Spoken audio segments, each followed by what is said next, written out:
Hello दोस्तों, BSc part second physical chemistry unit first thermodynamics के paper third है बच्चों। केमिस्ट्री का पेपर कौन सा है? थर्ड है केमिस्ट्री का। आज हम जो डिस्कस कर रहे हैं वो हमारे पास में तंत्र की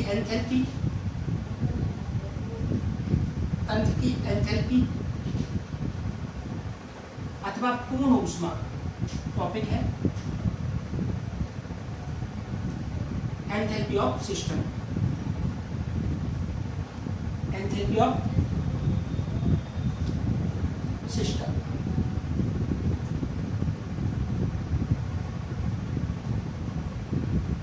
एंथैल्पी ऑफ सिस्टम एक तरह से ऊर्जा का ही रूप है बच्चों। किसी प्रक्रम को स्थिर दाब पर संपन्न कराने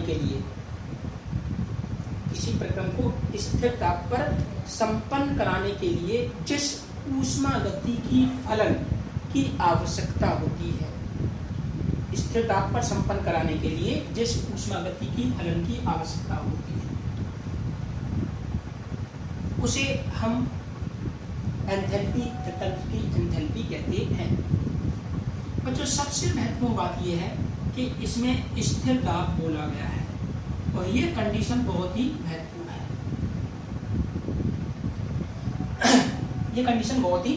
है।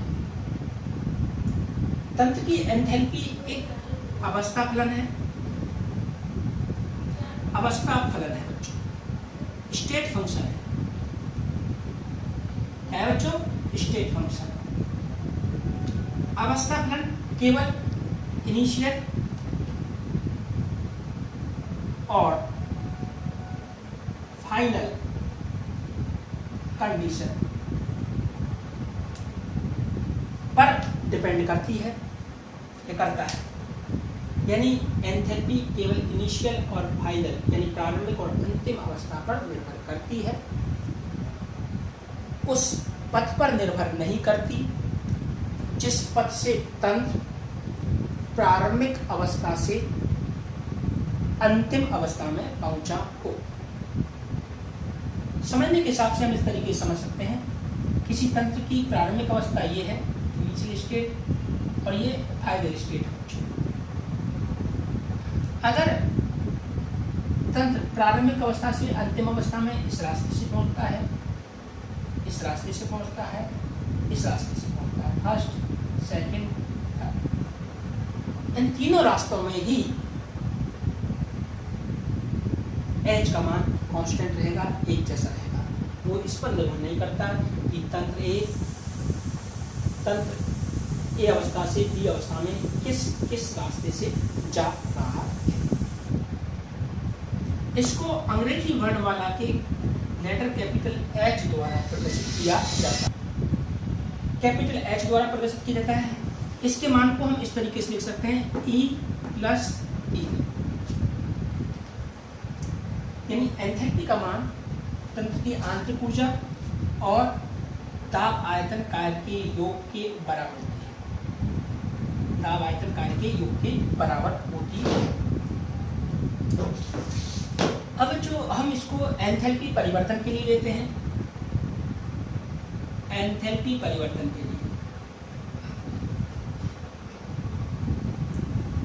परिवर्तन में डेल्टा H बराबर delta E plus delta E।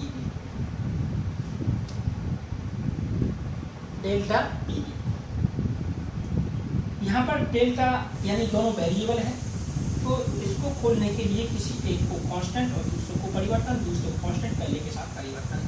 Delta E plus E delta V plus V delta. समीकरण नंबर 2। स्थिर दाब की स्थिति में at constant pressure delta P का मान 0, सो V डेल्टा P इज 0। समीकरण 2 से डेल्टा H बराबर delta E plus E delta V। ये क्वेश्चन भी काफी महत्वपूर्ण है बच्चों। ये समीकरण भी काफी महत्वपूर्ण है। एंथैल्पी परिवर्तन, आंतरिक ऊर्जा परिवर्तन और स्थिर ताप पर किए गए कार्य के योग के बराबर होती है। एंथैल्पी परिवर्तन, आंतरिक ऊर्जा परिवर्तन और स्थिर ताप पर किए गए कार्य के योग के बराबर होती है। अब हम इसमें फर्स्ट लॉ ऑफ थर्मोडायनेमिक्स ऊष्मागतिकी का प्रथम नियम लागू करेंगे। फर्स्ट लॉ ऑफ थर्मोडायनेमिक्स, इसमें ऊष्मागतिकी का प्रथम नियम लागू करेंगे। डेल्टा ई बराबर Q minus W, delta E बराबर Q minus W at constant pressure, at constant pressure, constant pressure W बराबर P डेल्टा V और Q बराबर QP। So from equation 3 delta E बराबर QP minus P delta V, equation number 4। अब equation 4 से जो value है delta E की वो हम इक्वेशन 3 में पुट करेंगे बच्चों। इक्वेशन 4 से put value of delta E in equation 3 from equation 4।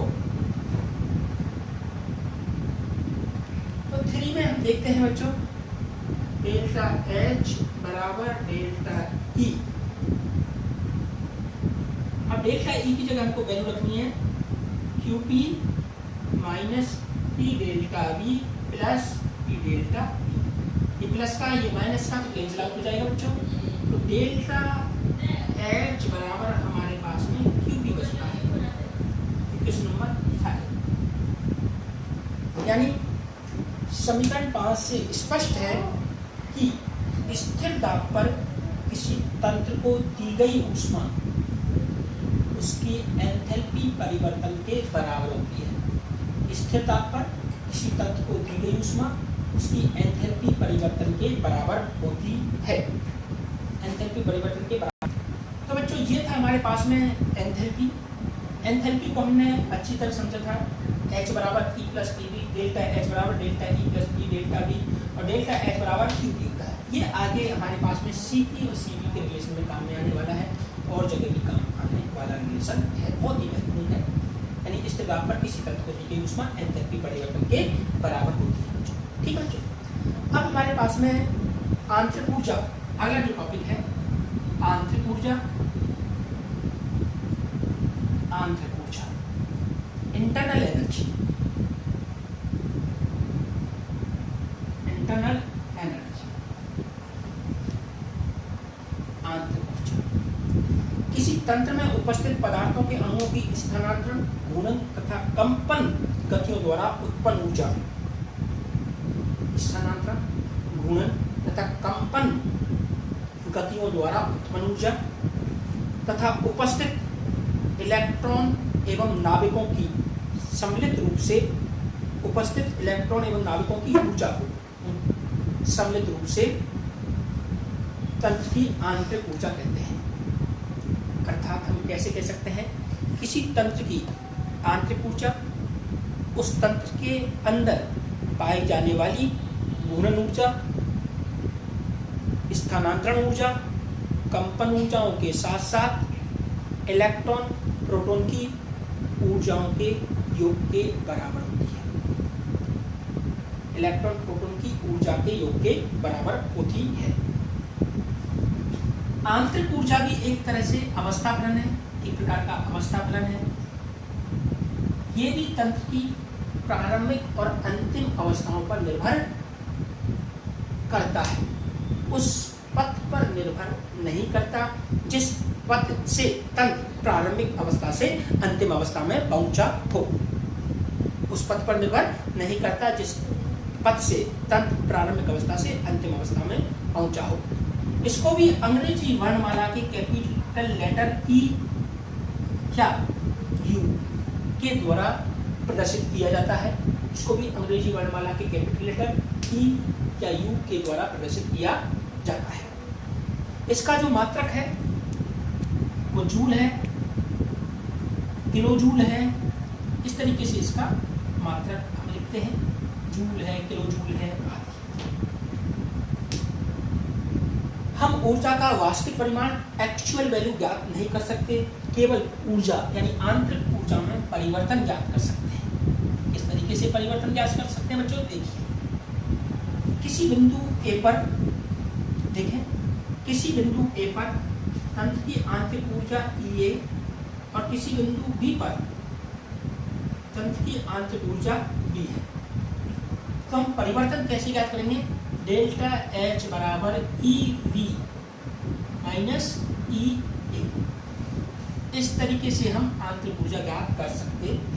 आंतरिक ऊर्जा परिवर्तन, ये तंत्र की प्रारंभिक अवस्था पर आंतरिक ऊर्जा और ये तंत्र की अंतिम अवस्था पर आंतरिक ऊर्जा है। एक चक्रीय प्रक्रम में ऊर्जा का मान शून्य होता है।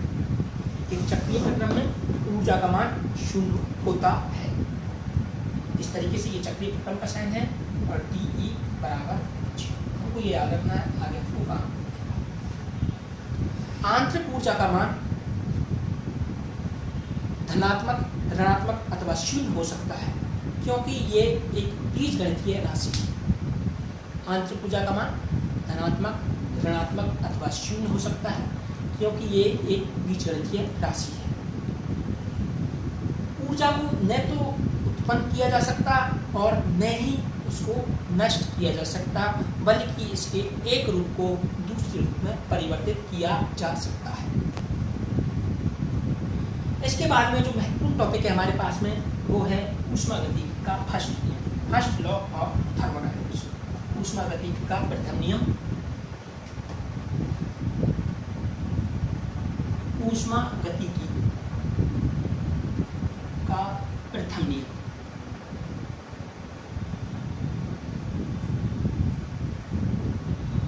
First law of thermodynamics.